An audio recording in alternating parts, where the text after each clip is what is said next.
ಏನೋ ಭಾರತದಿಂದ ಪಾಕಿಸ್ತಾನಕ್ಕೆ ಚೆನಾಬ್ ಚೆಕ್ಮೇಟ್. ಡ್ಯಾಮ್ಗಳ ನೀರನ್ನ ಬಂದ್ ಬರಿದಾಯಿತು ಚೆನಾಬ್ ನದಿ. ಚೆನಾಬ್ ಏನಿದೆ ಸಿಂಧೂ ನದಿ ಉಪನದಿಗಳಲ್ಲೊಂದು.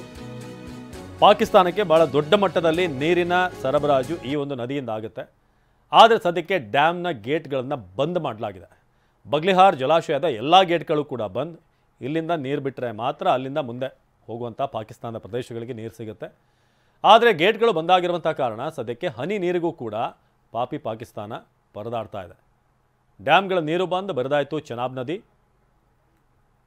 ಸೊ ಬಗ್ಲಿಹಾರ್ ಡ್ಯಾಮ್ನಲ್ಲಿ ನೀರು ಬಂದ್ ಮಾಡಲಾಗಿದೆ. ನೀವೀಗ ಡ್ಯಾಮ್ ದೃಶ್ಯ ನೋಡ್ತಾ ಇದ್ದೀರಾ. ಡ್ಯಾಮ್ ಬಂದ್ ಮಾಡಿದ ಮೇಲೆ ಚೆನಾಬ್ ನದಿ ಹೇಗೆ ಕಾಣಿಸ್ತಾ ಇದೆ ಅದನ್ನು ಕೂಡ ನೀವು ದೃಶ್ಯದಲ್ಲಿ ನೋಡ್ಬೋದು.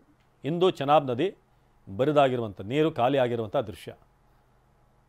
ಸೊ ಹೀಗೆ ಪಾಕಿಸ್ತಾನ ಅರ್ಥ ಮಾಡ್ಕೊಳ್ಬೇಕು ತಾವೆಲ್ಲಿ ತಪ್ಪು ಹೆಜ್ಜೆ ಇಡ್ತಾ ಇದೆ ಅನ್ನೋದನ್ನು ಭಾರತ ಅರಿವು ಮೂಡಿಸುವಂಥ ಪ್ರಯತ್ನ ಮಾಡ್ತಾ ಇದೆ.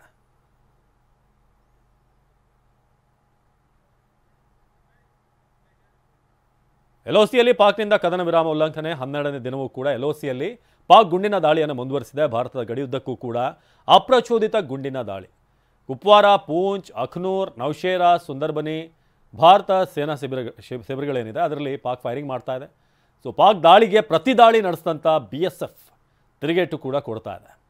ಸೊ ಇದು LOCಯಲ್ಲಿ ಪಾಕಿಸ್ತಾನ ಮತ್ತೆ ಕದನ ವಿರಾಮ ಉಲ್ಲಂಘನೆ. 12ನೇ ದಿನವೂ ಕೂಡ LOCಯಲ್ಲಿ ಪಾಕ್ ಗುಂಡಿನ ದಾಳಿ.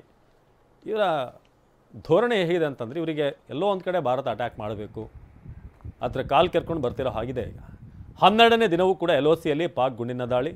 ಭಾರತದ ಗಡಿಯುದ್ದಕ್ಕೂ ಕೂಡ ಅಪ್ರಚೋದಿತವಾದಂಥ ಗುಂಡಿನ ದಾಳಿ ನಡೆಸಲಾಗ್ತಾ ಇದೆ.